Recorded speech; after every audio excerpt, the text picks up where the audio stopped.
Okay. आत्तापर्यंत जे काही आपण लेक्चर सिरीज पाहिले आहेत आणि जे काही लेक्चर आहेत त्याच्यामध्ये आपण 2D बीमची आणि 2D फ्रेमची स्टॅटिक इनडिटर्मिनसी काढायला आपण शिकलेलो आहे. 2D बीमची कशी स्टॅटिक इनडिटर्मिनसी काढतात, त्याचप्रमाणे 2D फ्रेमची स्टॅटिक इनडिटर्मिनसी कशी काढतात हे आपण पाहिलेलं आहे. जर बीमची म्हणजे हॉरिझॉन्टल मेंबरची आपण जर स्टॅटिक इनडिटर्मिनसी शिकलो तर फ्रेम ही व्हर्टिकल आणि हॉरिझॉन्टल मेंबरपासून बनते, त्यामुळे त्याची स्टॅटिक इनडिटर्मिनसी काही वेगळी पडत नाही. त्यात अननोन्स वगैरे 2D मध्ये सेमच राहतात. म्हणजेच आपण 2D बीमची आणि फ्रेमची स्टॅटिक इनडिटर्मिनसी पाहिलेली आहे. ओके. आता ह्या लेक्चरमध्ये आपण काय पाहणार आहोत, तर ह्या लेक्चरमध्ये सगळ्यात महत्त्वाचा पार्ट स्पेशल कंडिशनमधला पहिला पार्ट रिलॅक्सेशन पाहणार आहोत. म्हणजे काय रिलॅक्सेशन म्हणजे काय, त्याचा रिलॅक्सेशन म्हणजे काय, त्याचा स्टॅटिक इनडिटर्मिनसीवर काय परिणाम होतो, स्टॅटिक इनडिटर्मिनसी वाढते की कमी होते हे आपण ह्याच्यामध्ये पाहणार आहोत. रिलॅक्सेशन का देतात वगैरे हे सगळे पार्ट आपण ह्या लेक्चरमध्ये पाहणार आहोत. त्याचप्रमाणे एक्सटर्नल स्टॅटिक इनडिटर्मिनसी आणि इंटरनल स्टॅटिक इनडिटर्मिनसी हा एक पार्ट पाहणार आहोत. हा एकदम छोटा पार्ट आहे. असं कुठल्या एक्झाम्पलमध्ये किंवा एक्झाममध्ये विचारत नाहीत. आतापर्यंत जी आपण स्टॅटिक इनडिटर्मिनसी काढली ती टोटल स्टॅटिक इनडिटर्मिनसी काढली, म्हणजे एक्सटर्नल प्लस इंटरनल मिळून काढली. पण काही एक्झाम्पलमध्ये जेव्हा तुम्ही इंडियन इंजिनिअरिंग सर्व्हिसेसचे एक्झाम्पल सोडवत जाल त्यावेळी काही सेंटेन्स असतात की दिलेलं स्ट्रक्चर हे एक्सटर्नली डिटर्मिंट आहे, एक्सटर्नली इनडिटर्मिंट आहे, इंटरनली डिटर्मिंट आहे, इंटरनली इनडिटर्मिंट आहे, असे काही सेंटेन्स येतात. त्याच्यासाठी आपण तो फक्त पार्ट पाहणार आहे आणि त्याला काही जास्त वेळ लागणार नाही. ते एकदम सिम्पल पार्ट आहे. आता मग ठीक आहे, आता आपण स्पेशल कंडिशनमधला पहिल्या पार्टला सुरुवात करू, रिलॅक्सेशन. ओके. ज्यावेळी आपण स्ट्रक्चर पाहतो म्हणजे एक फ्रेम पाहतो किंवा बीम पाहतो, सिंगल मेंबर पाहतो, त्यावेळी आपल्याला असेच काहीतरी सिम्बॉल पाहायला मिळतात. असे हे जे काही सिम्बॉल्स आहेत जसं व्हर्टिकल रोलर आहे, हॉरिझॉन्टल रोलर आहे, ह्याला हिंज म्हणतात. बऱ्यापैकी भरपूर लोक ह्याच्याशी फॅमिलीयर असतात. त्याचप्रमाणे हे असं काहीतरी सिम्बॉल्स असतात आणि हे मेंबर्समध्ये असतात, स्ट्रक्चरमध्ये आत असतात. ओके. हे बघा, हे स्ट्रक्चरच्या आत आहे, हे सपोर्ट रिएक्शन नाही, ही सपोर्ट रिएक्शन नाही, हे स्ट्रक्चरमध्ये आहे. ओके. म्हणजे मी एकच मेंबर आहे तो कट केला आणि त्याच्यामध्ये हे टाकले, दोन मेंबर कट करून ह्याच्यामध्ये टाकले. इथं पण बघा, सॉरी, एक मेंबर कट करून ह्याच्यामध्ये टाकले, एक मेंबर कट करून ह्याच्यामध्ये टाकले, हे पण एक मेंबर आहे तो कट करून ह्याच्यामध्ये टाकले, तसं हे पण आहे. ओके. पण ह्याचा अर्थ काय, हे कशासाठी दिले जातात हे पाहून घेऊया आणि त्याचा स्टॅटिक इनडिटर्मिनसीवर काय परिणाम होतो, म्हणजे स्टॅटिक इनडिटर्मिनसी वाढते, कमी होते का तेवढीच राहते, हे आपण सगळं ह्या लेक्चरमध्ये पाहूया. सगळ्यात पहिले सुरुवात करू ॲक्सियल फोर्स रिलॅक्सेशन. तुम्ही असं म्हणा की ॲक्सियल फोर्स रिलॅक्सेशन जोडा प्रत्येकाला. Shear force relaxation, bending moment relaxation, axial force आणि बेंडी मुवमेंट रिलॅक्सेशन. ओके, ठीक. आता आपण पाहू, आपण एक सिम्पल स्ट्रक्चरपासून सुरुवात करू, एकदम असं सिम्पल स्ट्रक्चर सुरुवात करू. समजा ही कॅन्टिलिव्हर बीम आहे. ओके. आणि त्याच्यावर काहीतरी लोड लागतं.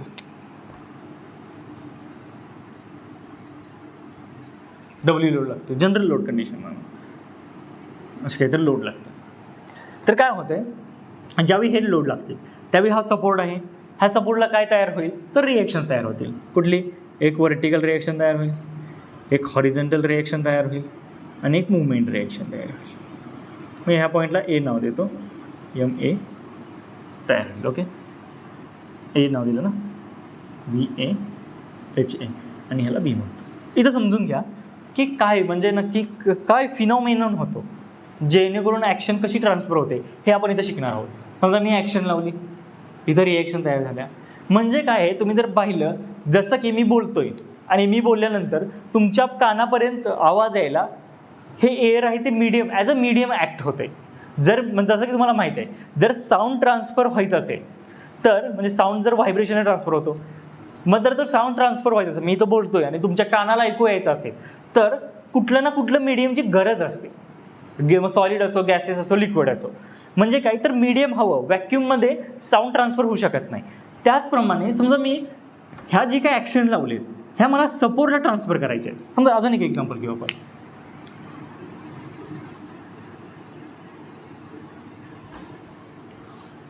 हा सपोर्ट जिथे मला ट्रान्सफर करायचे आहे. ओके. आणि माझी ॲक्शन आहे ॲक्सियल फोर्स. समजा मी P नावाचा ॲक्सियल फोर्स लावला तर मला काय होतं आहे, तर माझ्या ह्या P फोर्स ह्या मेंबरमधून, म्हणजे काय तर हे मेंबर ह्याच्या कशासाठी ॲक्ट होतं, जसं साऊंडमध्ये साऊंडला मीडियमची गरज असते, व्हॅक्यूममधून साऊंड ट्रान्सफर होऊ शकत नाही, त्याला मीडियमची गरज असते. त्याचप्रमाणे ॲक्शनला सपोर्टकडे जाण्यासाठी कुठल्या तरी मीडियमची गरज असते. तुम्ही हवेत ॲक्शन देऊ शकत नाही, त्याला कुठल्या तरी मेंबरवर द्यावे लागतील, कुठला तर त्याला कॉम्पोनंट पाहिजे, त्याच्यावर तो हे काय ॲक्ट होतं, मीडियमसारखं ॲक्ट होतं. आणि मग दिलेलं ॲक्शन ह्या मीडियम थ्रू सपोर्टकडे जातात. ओके, आणि सपोर्ट त्याच्या रिएक्शन थ्रू कुणाला तर दुसऱ्याला ट्रान्सफर करतं. ओके, ते घेतं आणि दुसऱ्याला ट्रान्सफर करतं. आता हा पी फोर्स आहे, तर ह्या मेंबरमध्ये हा ट्रान्सफर होत राहणार पी, आणि कुठं जाणार तर इथं रिएक्शन म्हणून पी असं ॲक्ट.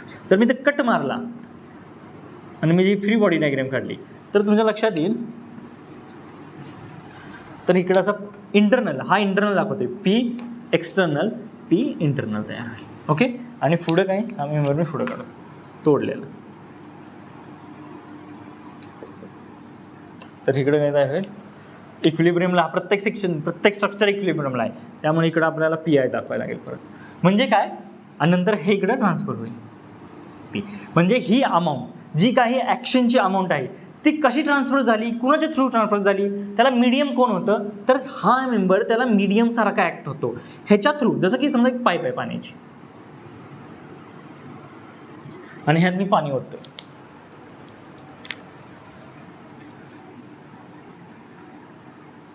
हे पाणी, तर हे पाणी कुठून जाईल, ह्या मेंबरमधून इकडे जाईल आणि इथून बाहेर येईल. ओके, अशा प्रकारे मी इथं पाणी ओतलं तर ह्याच्या थ्रू जाईल आणि इकडं माहिती काहीतरी मला भरायचं आहे, याच्यात मला भरायचं आहे. तर मला इथं काहीतरी मीडियम पाहिजे ना, म्हणजे एकतर डायरेक्ट मी हवेतून म्हणजे नळ असेल, नळातून पाणी, समजा मी पाईपातून पाणी भरतोय तर असं जातं ना. त्याचप्रमाणे आपले फोर्स आपले ॲक्शन सपोर्टला कुठल्या कुठल्या प्रकारे जाते,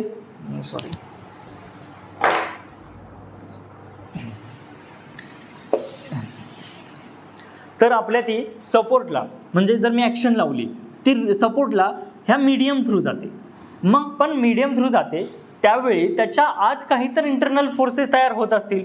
ओके, हे ॲक्शन लावल्यावर ह्याच्यामधून जाताना त्यावेळी काहीतरी ह्याच्यामध्ये इंटरनल रेझिस्टन्स तयार होत असेल. तोच कुठल्या फॉर्ममध्ये असतो, तर तोच axle force, shear force, bending moment ह्या फॉर्ममध्ये असतो. कळालं, म्हणजे तुम्हाला कळालं की एखादा मेंबर काय म्हणून ॲक्ट होतो, तर मीडियम म्हणून ॲक्ट होतो.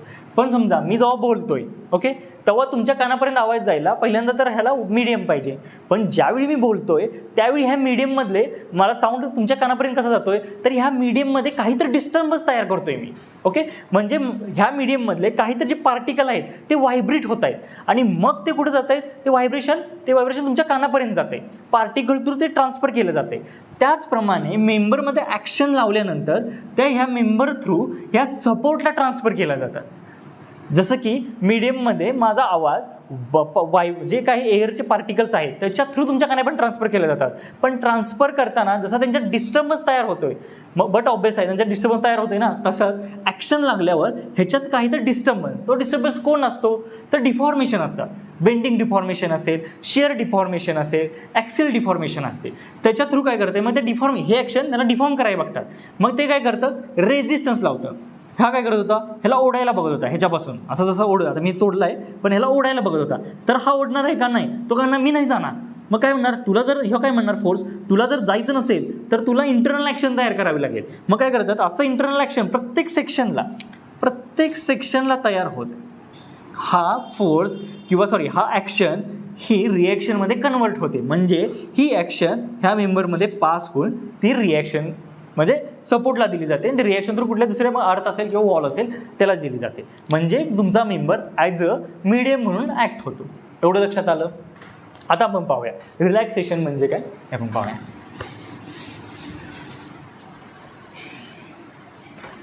समजा माझी ही कॅन्टिलिव्हर बीम आहे, तर मी कॅन्टिलिव्हर सगळ्यात सिम्पल एक्झाम्पल कॅन्टिलिव्हर असतं म्हणून मी कॅन्टिलिव्हर करतो.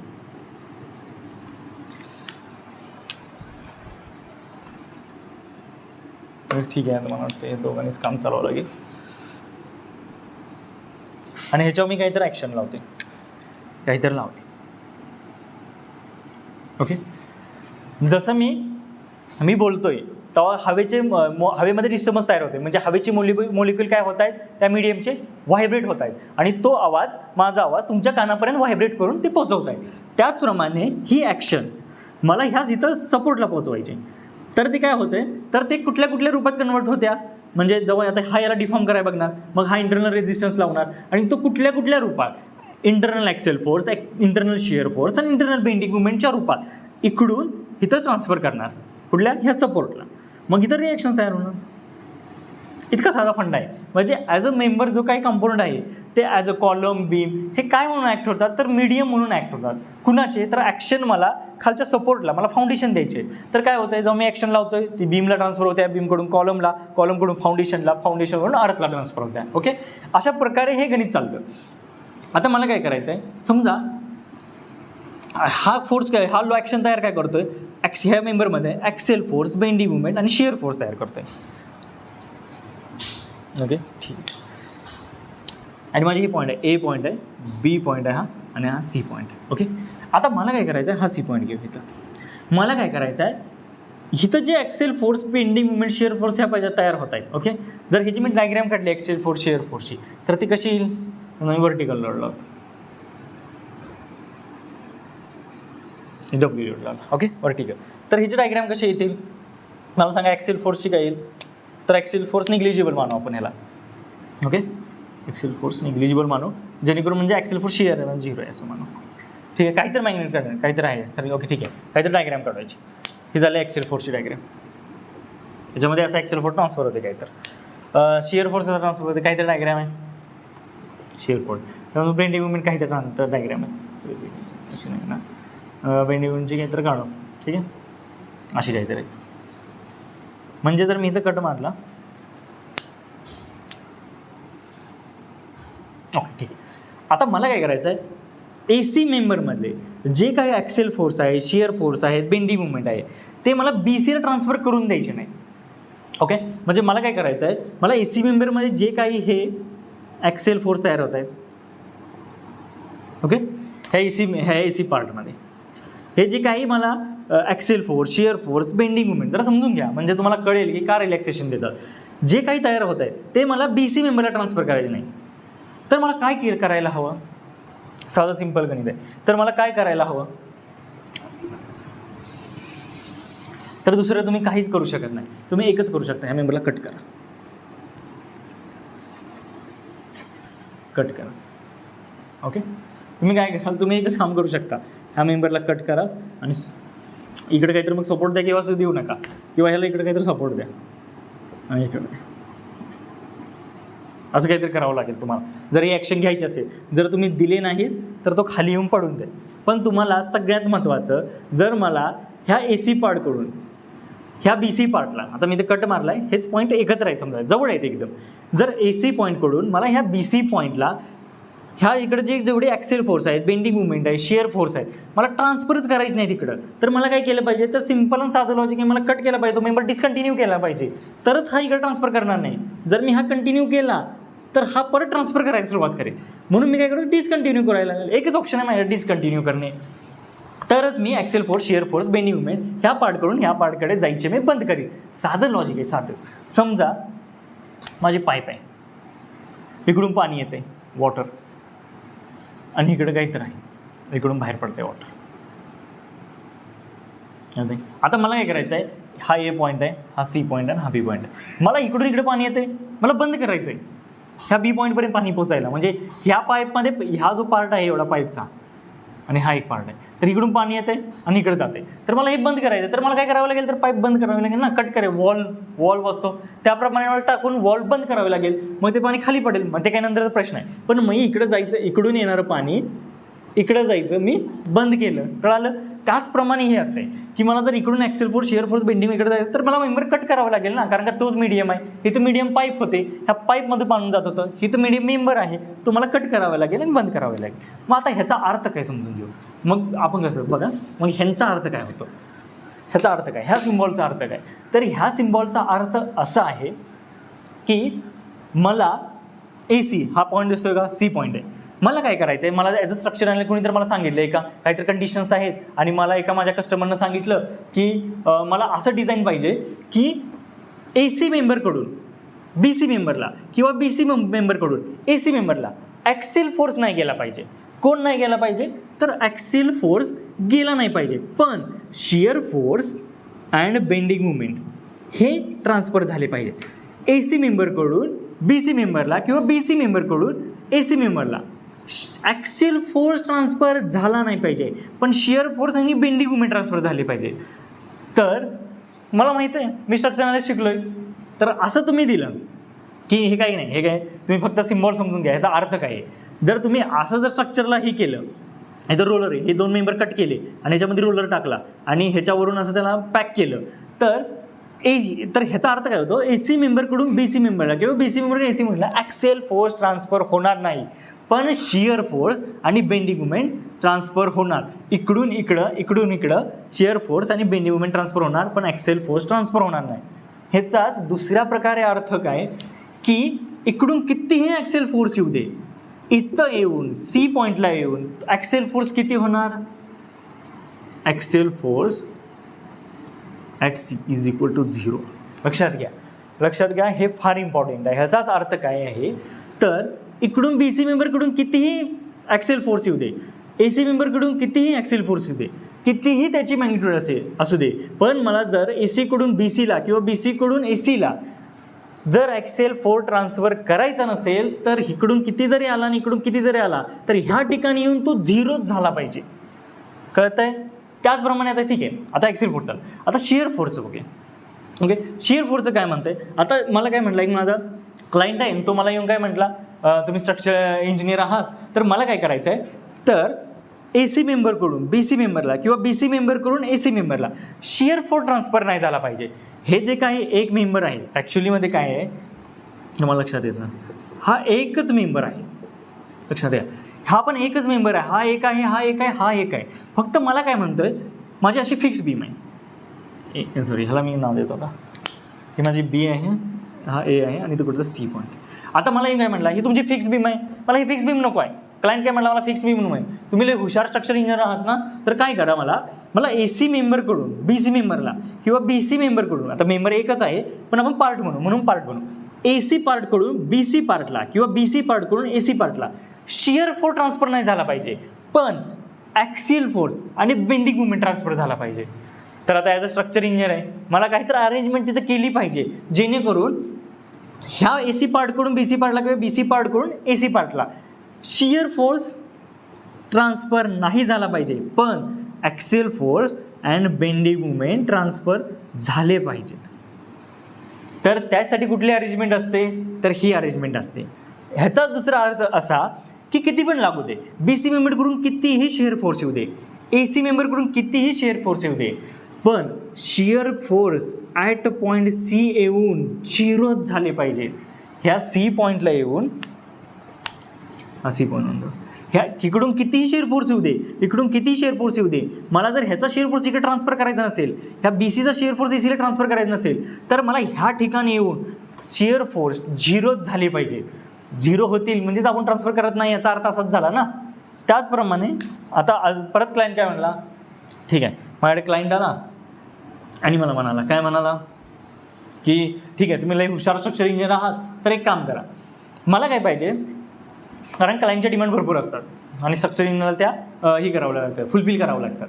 मला काय म्हणतोय तो की सर तुम्ही असं करा की मला बेंडिंग मुवमेंट नको आहे, मला काय झालं तेच ह्या पार्टकडून, हो जो पार्ट आहे ह्या पार्टकडून ए सी, सॉरी मी नाव देतो, ए सी पार्टकडून मला बी सी पार्टकडे आणि बी सी पार्टकडून मला ए सी पार्टकडे बेंडिंग मुवमेंट ट्रान्सफर नाही झालं पाहिजे. काय नाही ट्रान्सफर झालं पाहिजे, बेंडिंग मुवमेंट.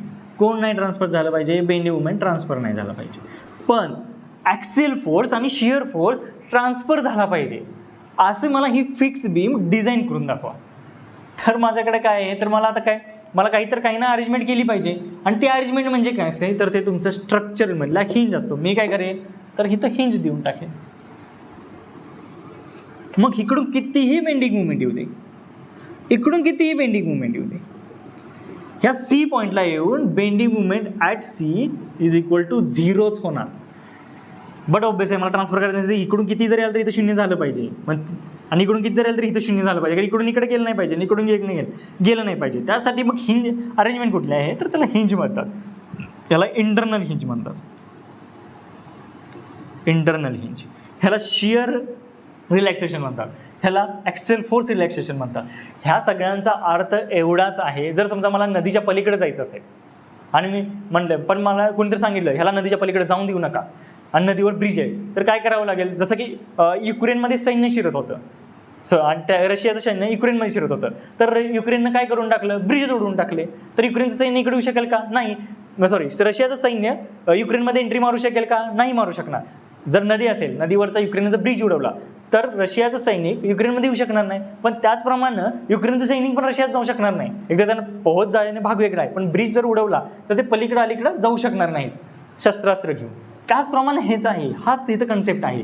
जर मला कुठला तरी फोर्स ह्या पार्टमधून त्या पार्टमध्ये, इंटरनल फोर्स ह्या पार्टमधून त्या पार्टमध्ये ट्रान्सफर करायचा, बंद करायचा असेल एका पार्टकडून दुसऱ्या पार्टकडे, तर तो कुठला फोर्स बंद करायचा आहे? ॲक्सियल फोर्स बंद करायचा आहे, शिअर फोर्स करायचा आहे, बेंडिंग मुवमेंट करायचा आहे का कोण करायचं आहे? त्याच्यानुसार आहे ना हे अरेंजमेंट असतात. तर तुम्हाला कळालं, इथं ॲक्सियल फोर्स ट्रान्सफर होणार नाही, इथं शिअर फोर्स ह्या पार्टकडून त्या पार्टला किंवा ह्या पार्टकडून ह्या पार्टला ट्रान्सफर होणार नाही, ह्यात बेंडिंग मुवमेंट ट्रान्सफर होणार नाही, ह्या पार्टकडून ह्या पार्टला किंवा ह्या BC पार्टकडून AC पार्टला. बस ह्यालाच म्हणायचं रिलॅक्सेशन. हे का असतात? तर कधी कधी स्ट्रक्चरल इंजिनियरला अशा काही कंडिशन्स येतात, त्याच्यामुळं एका मेंबरवरून दुसऱ्या मेंबरवर ॲक्सियल फोर्स किंवा शिअर फोर्स किंवा बेंडिंग मुवमेंट किंवा ॲक्सियल फोर्स असे म्हणजे वेगवेगळे फोर्सेस असतात, जे त्याला ट्रान्सफर करायचे म्हणजे करणं त्याला परवडणारं नसतं किंवा ते स्ट्रक्चरली फिजिबल नसतं. म्हणून त्याला काय करायचं असतं? ते त्याला जाऊन द्यायचं नसते, म्हणजे काही त्याला फ्लो कट करायचा असतो त्याचा. त्यासाठी हे असे ह्याला रिलॅक्सेशन म्हणतात, हे प्रोव्हाइड केले जातात. आता एक शेवटचं अजून एक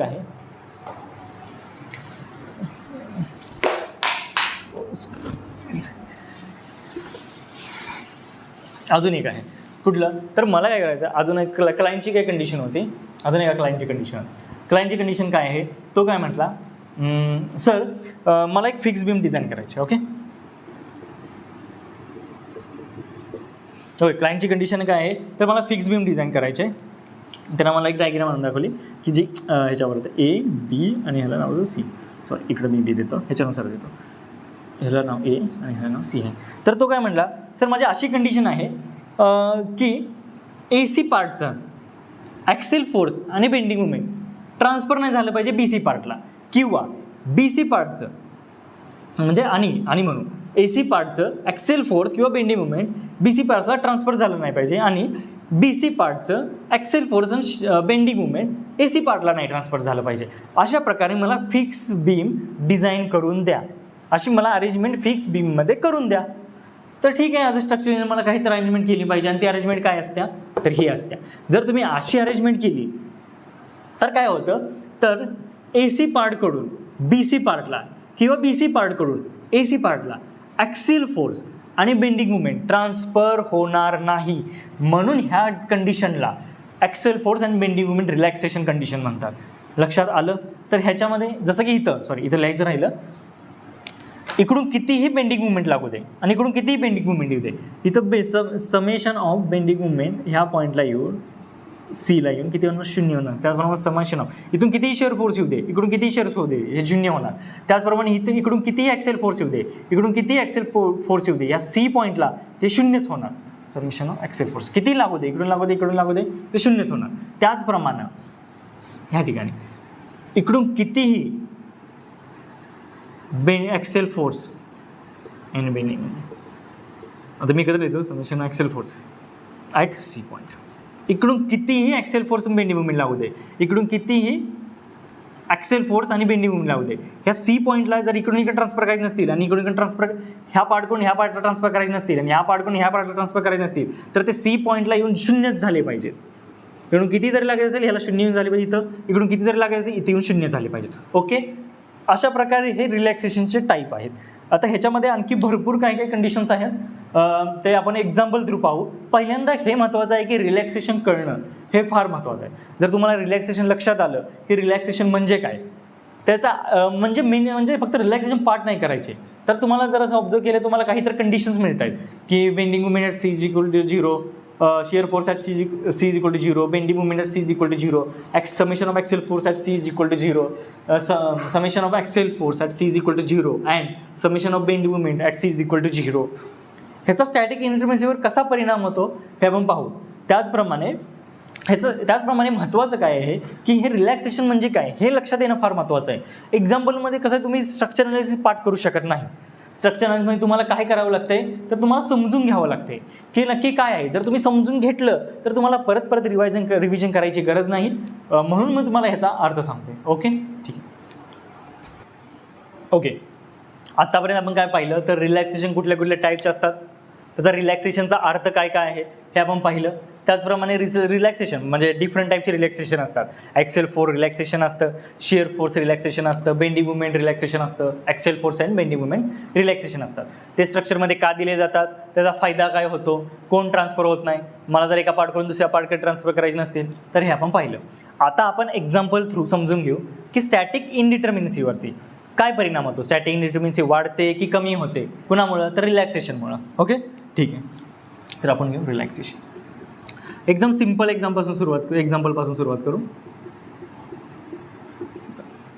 ठीक आहे. एक स्ट्रक्चर काढून फिक्स बीमपासून सुरुवात करू. फिक्स बीमचंच पाहू स्टॅटिक इनडिटर्मिनसी. आतापर्यंत आपण पाहिलेलं आहे म्हणजे फिक्स बीमची स्टॅटिक इनडिटर्मिनसी वगैरे काय असतं, कशी काढली जाते. बीमचं आपण 2D बीमचं पाहिलेलं आहे. 2D बीम आहे आणि दोन्ही बाजूला सपोर्ट फिक्स आहे म्हणून ही फिक्स बीम आहे. Okay 2D beam. ह्याला मी नाव देतो ए नाव आणि बी नाव. आता मला याची काय काढायची आहे, जनरल लोड कंडिशन आहे. मी दाखवत नाही लोड म्हणजे याचा अर्थ आहे की जनरल लोड कंडिशन आहे. तर मला ह्याची काय काढायची आहे, स्टॅटिक इनडिटर्मिनसी काढायची आहे. DS काढायचं आहे. DS total. आता आपण टोटल काढतोय, नंतर आपण शिकू एक्सटर्नल स्टॅटिक इनडिटर्मिनसी, इंटरनल स्टॅटिक इनडिटर्मिनसी नंतर शिकू. अगोदर आपण काय करू, टोटल स्टॅटिक इनडिटर्मिनसी काढू आणि रिलॅक्सेशनचा त्याच्यावर काय इफेक्ट होतोय हे पाहून घेऊ. ओके DST काढायचं आहे. म्हणजेच पहिलं काय आहे तर तेच असते number of static unknown minus number of equilibrium equations. Unknown कोण असतात तर एक असतात एक्सटर्नल अननोन रिएक्शन्स आणि अननोन्स कोण असतात, दुसरे अननोन कोण असतात तर इंटरनल अननोन. आता 2D बीम आहे, लोड स्पॅनवर लागतो, मग कुठले कुठले इंटरनल फोर्स तयार होतात, axle force, shear force, bending movement. Okay ठीक आहे. मग अननोन तर मला कळाले DST. ओके DST काढू. तर ते अननोन लिहून घेते माझी. आता मी जास्त लिहित बसत नाही कारण का मागच्या लेक्चरमध्ये सगळं कव्हर केलं आहे. तुम्हाला जर इथं कळत नसेल तर मागच्या लेक्चरमध्ये पहा, परत पहा तर तुम्हाला कळून जाईल जास्त. आणि मी सगळं सिम्पल करून सांगितलेलं आहे. अननोन्स कोण, रिएक्शन्स, नंबर ऑफ रिएक्शन्स मी त्याला R मानतो. ओके किती आहेत रिएक्शन्स तर हे फिक्स सपोर्ट आहे. फिक्स सपोर्टला 2D मध्ये किती असतात, 3 रिएक्शन असतात. आणि इकडे किती आहेत, 1 2 आणि 3. ओके ठीक आहे. हां ओके 3 आहेत सॉरी. आणि सगळ्यात महत्त्वाचं मी रिलॅक्सेशन द्यायचं राहिलं. सगळ्यात महत्त्वाचं ज्यासाठी आपण समजा मी असं काहीतरी रिलॅक्सेशन दिले, शिअर रिलॅक्सेशन. आता पाहू आपण काय इफेक्ट होता याच्यावर. ठीक आहे. मी R घ्यायला R मांडलं आहे. आणि दुसरे अननोन्स कोण आहेत तर इंटरनल अननोन्स ते कोण असतात तर ॲक्सेल फोर्स, शिअर फोर्स आणि बेंडिंग मुवमेंट असतात. किती रिएक्शन्स आहेत, 6 रिएक्शन्स आहेत. 6 रिएक्शन्स आहेत बरोबर. 2 फिक्स सपोर्ट आहे तर 6 रिएक्शन असतील. इंटरनल अननोन किती असतात, पहिल्यांदा ही बीम आहे ना आता सिम्पल म्हणून सोडवा. तर सिम्पल म्हणजे काय, अशी म्हणून ही फिक्स बीम अशी म्हणून सोडवा आणि जी स्टॅटिक इनडिटर्मिनसी काढून घ्या. इंटरनल अननोन किती आहेत तर एकच मेंबर आहे. तर कुठले 2D आहे आणि एकच मेंबर आहे. एका मेंबरमध्ये किती अननोन असतात, 3. कुठले ॲक्सेल फोर्स, शिअर फोर्स आणि बेंडिंग मुवमेंट. तर इथे किती मेंबर आहेत, एक मेंबर आहे. तर आपल्याला माहीत आहे जर एका मेंबरमध्ये 2D मध्ये 3 असतील तर M मेंबरमध्ये किती असतात तर 3M असतात.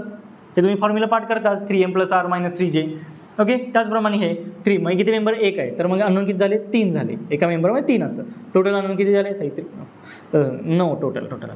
आता इक्वेशन्स आपल्याला माहीत आहे हे जॉईंट्स कोण आहेत, हे A आणि हा B जॉईंट्स आहेत. 2 जॉईंट्स आहेत. हा एक मेंबर आहे. तर हा लक्षात घ्या हा जॉईंट नसतो, ही प्रोव्हिजन आहे.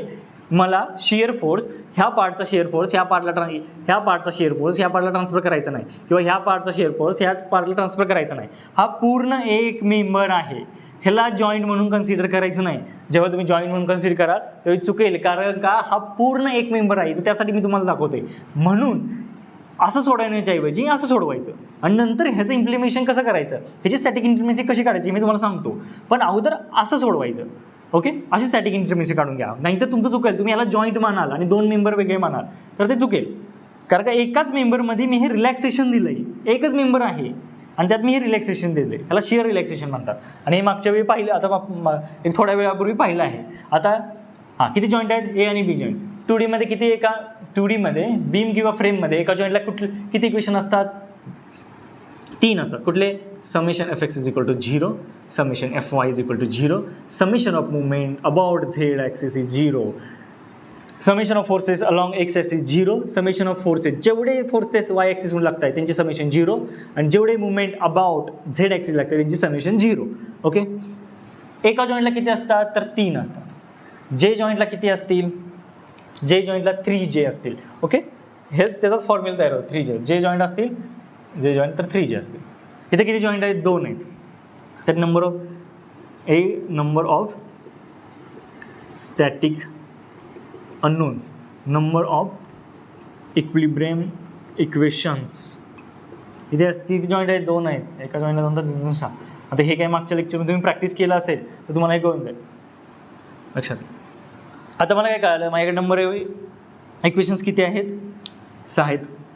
आणि माझ्याकडे अननोन किती आहेत? टोटल अननोन तर 9 आहेत. तर याची स्टॅटिक इनडिटर्मिनसी किती असणार? DST. बट ऑब्वियस माझ्याकडे 6 आहेत, मग किती ह्यातला अननोन काढू शकतो? 6 अननोनची व्हॅल्यू काढू शकतो, 3ची काढू शकत नाही, कारण का 6 इक्वेशन आहेत ना. तर यातले मी 6 सॉल्व्ह करू शकतो, 6चीच व्हॅल्यू काढू शकतो, 3ची काढू शकत नाही. म्हणून अननोन मायनस ते करतात ना, ते ह्यासाठी 9 - 6 3. ह्याची DST 3 झाली. आता बघूया तुम्हाला काय कळेल थोडंसं. हां ठीक आहे, उसून काढते.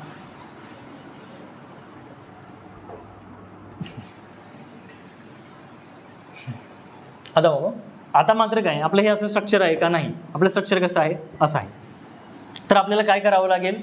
म्हणजे आता याचा इफेक्ट काय पडतो आपण पाहून घ्या. आपल्या आता किती, ह्या स्ट्रक्चरची किती DST आली? 3 आली. आता ह्या स्ट्रक्चरची बघू काय आली. तर लक्षात घ्या, मी काय केलंय, तर ह्या पार्टचा शिअर फोर्स ह्या पार्टला ट्रान्सफर करायचा बंद केला, किंवा ह्या पार्टचा शिअर फोर्स, समजा ह्याला मी नाव देतो C पॉईंट देतो नाव C. तर ACचा मी इकडे जात नाही शिअर फोर्स, BCचा इकडे शिअर फोर्स जात नाही. म्हणजेच काय आहे, 2 प्रकारे समजून घेऊ शकता.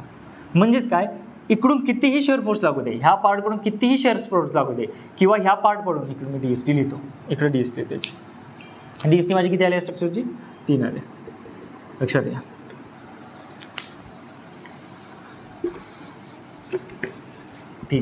आता मी तुम्हाला हे कशासाठी, ह्याला काय म्हणायचं? Shear relaxation. ऑलरेडीच मी काय करून ठेवलं, याला शिअर करून ठेवलं. म्हणजे याच्यामध्ये रोलर लावलाय आणि हे शिअर होते. जर तुम्ही लोड लावला तर शिअर होईल. ओके. म्हणजे काय, तर ह्या मेंबरचा शिअर फोर्स ह्याला ते ट्रान्सफर करत नाही, किंवा ह्या मेंबरचा शिअर फोर्स त्याला ट्रान्सफर करत नाही, कारण का इथं मी कट करून ठेवलाय. म्हणजे बेंडिंग मुवमेंट आणि ॲक्सेल फोर्स ट्रान्सफर करेल, पण कट म्हणजे इथं मध्ये रोलर आहे, इकडून बेंडिंग मुवमेंट इकडे ट्रान्सफर होईल, इकडून ॲक्सेल फोर्स इकडे ट्रान्सफर होईल, इकडून बेंडिंग मुवमेंट इकडे ट्रान्सफर होईल, इकडून ॲक्सेल फोर्स इकडे ट्रान्सफर होईल. पण शिअर फोर्स ह्या पार्टकडून ह्या पार्टला ट्रान्सफर होणार नाही, किंवा ह्या पार्टकडून ह्या पार्टला ट्रान्सफर होणार नाही. म्हणजेच काय, इकडून कितीही शिअर फोर्स लागू द्या ह्या पार्टकडून, किंवा ह्या पार्टकडून कितीही शिअर फोर्स लागू द्या, summation of shear force at C is equal to 0 झाले पाहिजे. हे असं मी म्हणू शकतो, साधा सिंपल कंडिशन आहे. किंवा मी असं म्हणू शकतो, ह्या मेंबरमध्ये मी शिअर फोर्सच काढून टाकला, सिंपलमध्ये म्हणू. ओके. ह्या मेंबरचा मी जी काही शिअर फोर्स तयार होता तोच काढून टाकला, असं पण म्हणू शकतो. फक्त हे म्हणणं जरासं थोडं तितकंच, म्हणजे हे का म्हणायचं तुम्हाला सांगतो, ह्या मेंबरमधला जो शिअर फोर्स अननोन होता तो मी काढून टाकला, असं पण म्हणू शकतो. म्हणजे मला काय म्हणायचं आहे की ह्या मेंबरमधला जो काही शिअर फोर्स अननोन होता तो मी काढून टाकला. म्हणजे आता शिअर फोर्स अननोन राहिला नाही, कारण का मला एक अजून एक्स्ट्रा इक्वेशन मिळालं. कळतंय का राहिलं नाही हे समजून घ्या. हे जर तुम्हाला समजलं नाही तर फार अवघड होईल. मी काय म्हणतो, shear force at C is equal to 0, हे मला एक नवीन इक्वेशन मिळालं. जसं की इक्वेशन कुठले असतात, summation Fx is equal to 0, summation Fy is equal to 0, summation of movement about Z axis is 0. त्याचप्रमाणे हे इक्वेशन नाही का मला मिळालं, summation of shear force at C is equal to 0. लक्षात आलं तुमच्या, की मला अशा प्रकारे मी एक्स्ट्रा इक्वेशन तयार होते मला ह्या रिलॅक्सेशनमुळं. कळतंय, हे स्टॅटिक इक्विलिब्रियम इक्वेशन तयार होते माझ्याकडे. ह्याला स्टॅटिक इक्विलिब्रियम इक्वेशन्स म्हणू आपण. ओके ठीक आहे. म्हणजे हे एक विषय आहे बघा ना, ह्या साईडला 0 आहे, ह्या साईडला काहीतरी समेशन होत्या एक्स शिअर फोर्सची, X plus X dash plus X double dash is equal to 0. हे काहीतरी माझं असंच इक्वेशन आहे. हे सगळे शिअर फोर्स आहेत आणि त्यांची समेशन ॲट सीला 0 येत्या. म्हणजे माझ्याकडे हे इक्वेशन तयार झालं. माझ्याकडे अगोदर 3 इक्वेशन होते. टोटल इक्वेशन किती होते माझ्याकडं? मग कशा आपण पाहिलं किती इक्वेशन्स होते माझ्याकडं टोटल? तर माझ्याकडे टोटल इक्वेशन किती होते? तर प्रत्येक जॉईंटला 3.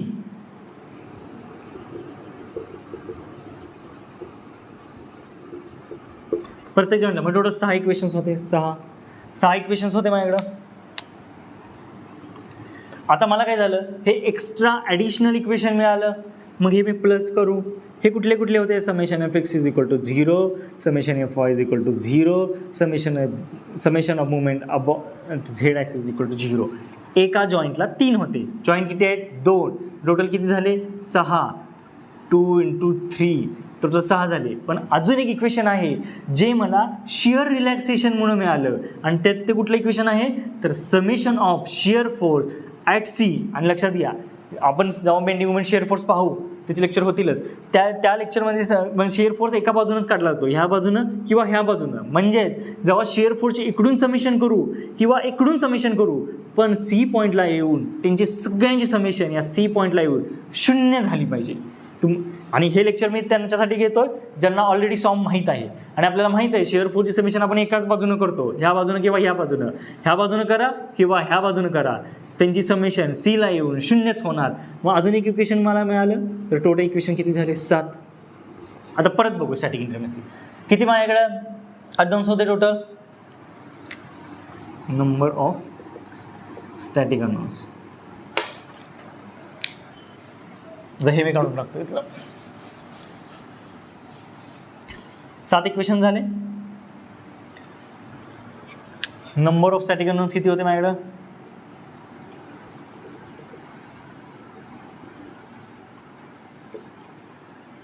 एक्सटर्नल 6 आणि इंटरनल 3, 9 होते. माझ्याकडे इक्वेशन किती झाले? 7. ओके. आता किती DST आली बघायची? सॉरी 9 झाले. ओके. आता याची DST काढू. माझ्याकडे अननोन किती आहेत? 9. ओके. रिलॅक्सेशनमध्ये अननोनमध्ये काही फरक होतो का? तर आपण 2 प्रकारे पाहू शकतो. एक तर इक्वेशन मिळतंय किंवा तुम्हाला सांगतो, नंतर सांगतो, अगोदर हे पाहून घ्या. तर DST टोटल इनडिटर्मिनसी किती झाली? तर 9 होते. आपल्याकडे टोटल अननोन 9 होते. माझ्याकडे इक्वेशन किती झालेत? 7 माझ्याकडे इक्वेशन्स आहेत. तर 9 - 7 किती झालं? ओके. म्हणजे अगोदरच DST किती होता? ह्या स्ट्रक्चरची DST किती होती? ह्या स्ट्रक्चरची DST किती होती? लक्षात घ्या, कंपॅरिझन लक्षात घ्या.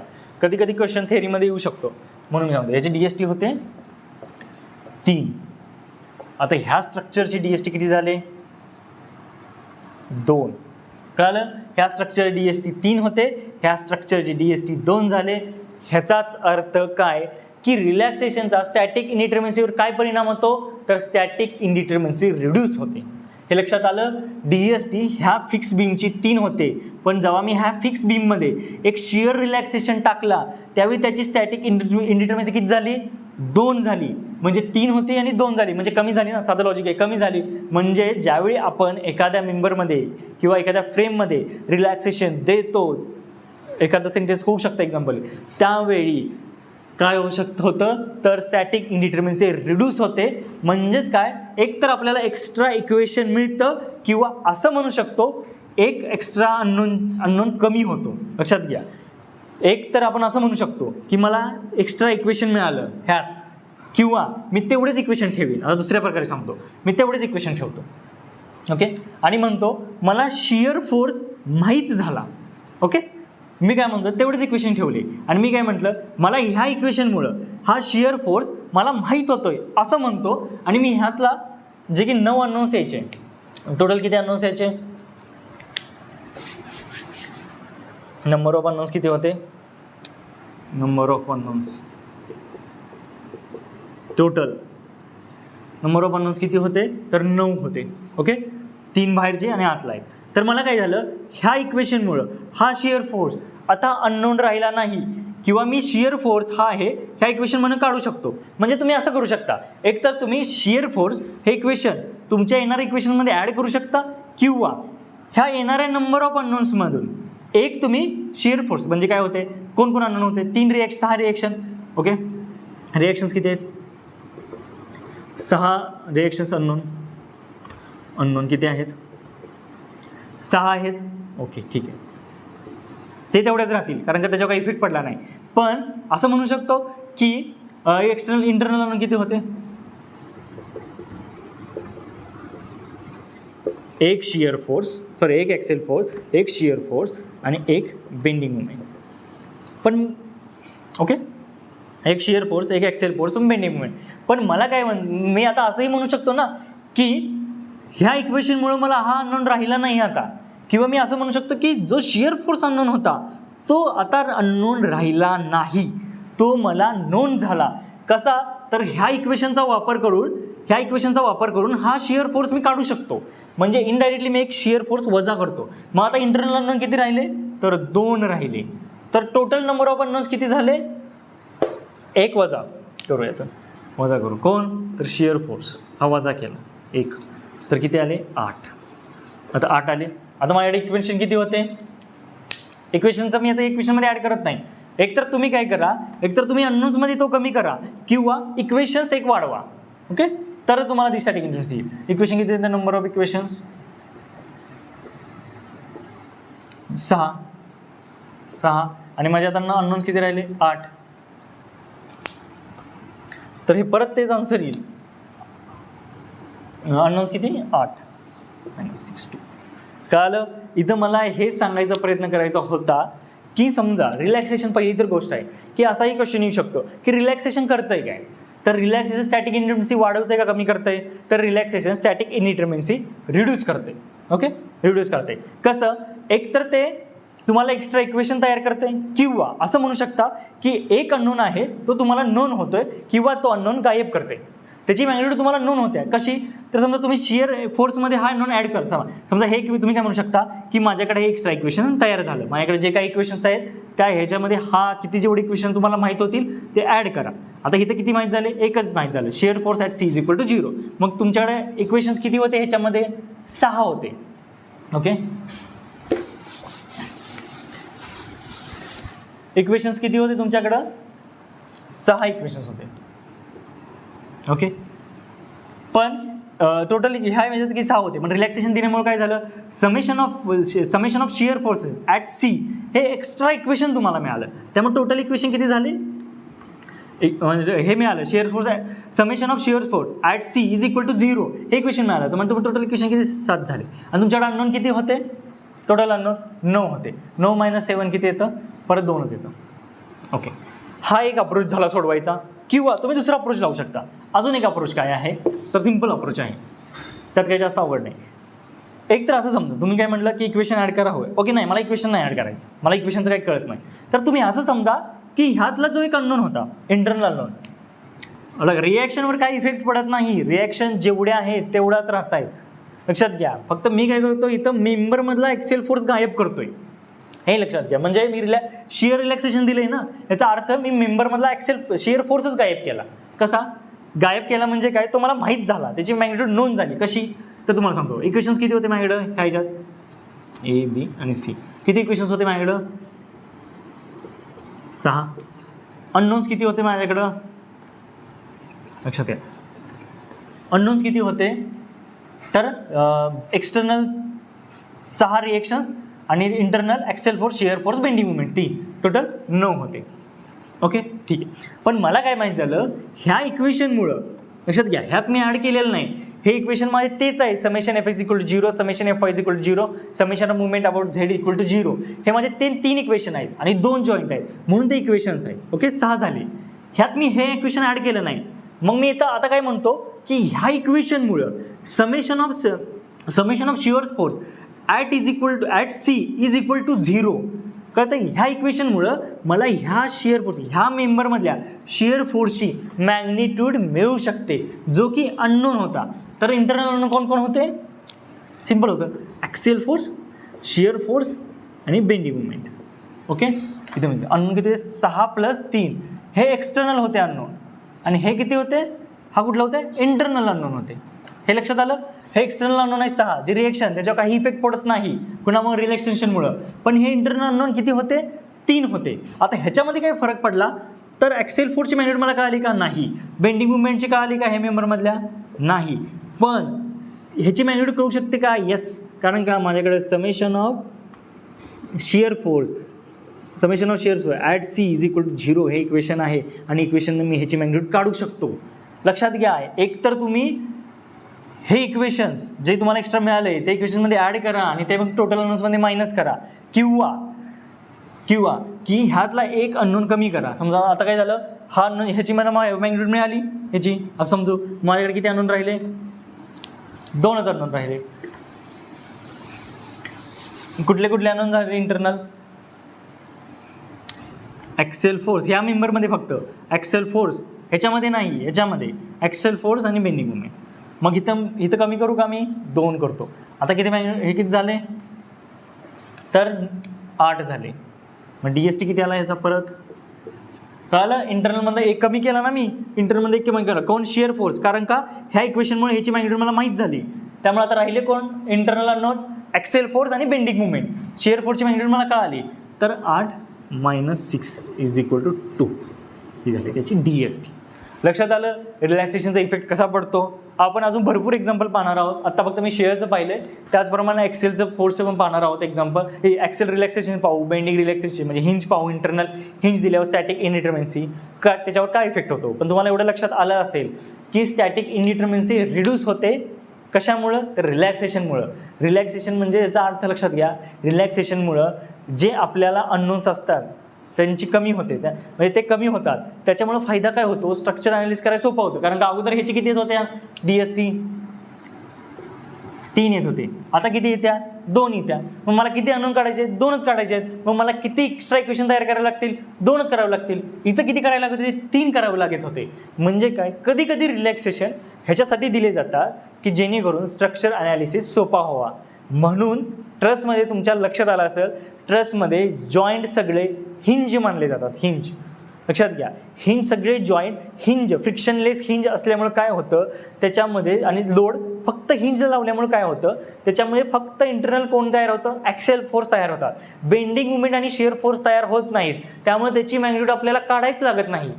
म्हणून ट्रसमध्ये लोड सगळे जॉईंट हिंज असतात आणि फ्रिक्शनलेस हिंज असतात. का असतात ते लक्षात आलं असेल, कारण का त्याच्यामुळे इनडायरेक्टली ते हिंज असतात ना, ते रिलॅक्सेशन सारखंच काम करतात. ते कोणाकोणाला गायब करतात, बेंडिंग मुवमेंट आणि शिअर फोर्सला गायब करतात. आणि कारण का गायब होतात, कारण का तिथं लोड फक्त जॉईंटलाच लागलेलं असतं. ओके, हे लक्षात आलं तुमच्या. अशा प्रकारे रिलॅक्सेशन आहे. ह्याच्या पुढे अजून भरपूर आपण पाहायचं रिलॅक्सेशनचं. मला वाटलं ह्या लेक्चरमध्ये संपेल, पण ह्या लेक्चरमध्ये काही संपत नाही.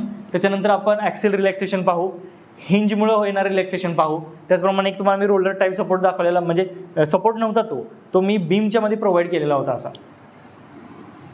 ओके, हा एकच मेंबर आहे लक्षात घ्या, हा पूर्ण एक मेंबर आहे. म्हणून जी स्टॅटिक इंटरमिसी काढताना अशी सोडवा, आणि जी काही येईल त्यातून जेवढं काही रिलॅक्सेशन असेल ते वजा करा. कसे करायचे तर मी सिंपल सांगतो. सिंपल फंडा काय आहे तर सगळं सिंपल फंडा काय म्हणा की आता हे तुम्हाला कळतंय की शिअर रिलॅक्सेशन द्यायचे दिले, किती मेंबरमध्ये दिले, एकाच मेंबरमध्ये दिले, तर सरळ काय करा, एक शिअर फोर्स निघून गेला, म्हणजे एक अननोन होता ते मला नोन झाला ह्या इक्वेशनमुळं.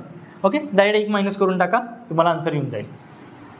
हां सर, हे आपण पाहू पुढच्या लेक्चरमध्ये, आपण सगळे डिटेलमध्ये पाहू. रिलॅक्सेशन ह्या लेक्चरमध्ये काही संपलं नाही, आणि त्याची आता पुढच्या ह्याच्यात एक्झाम्पल पण पाहू. ओके, ठीक आहे.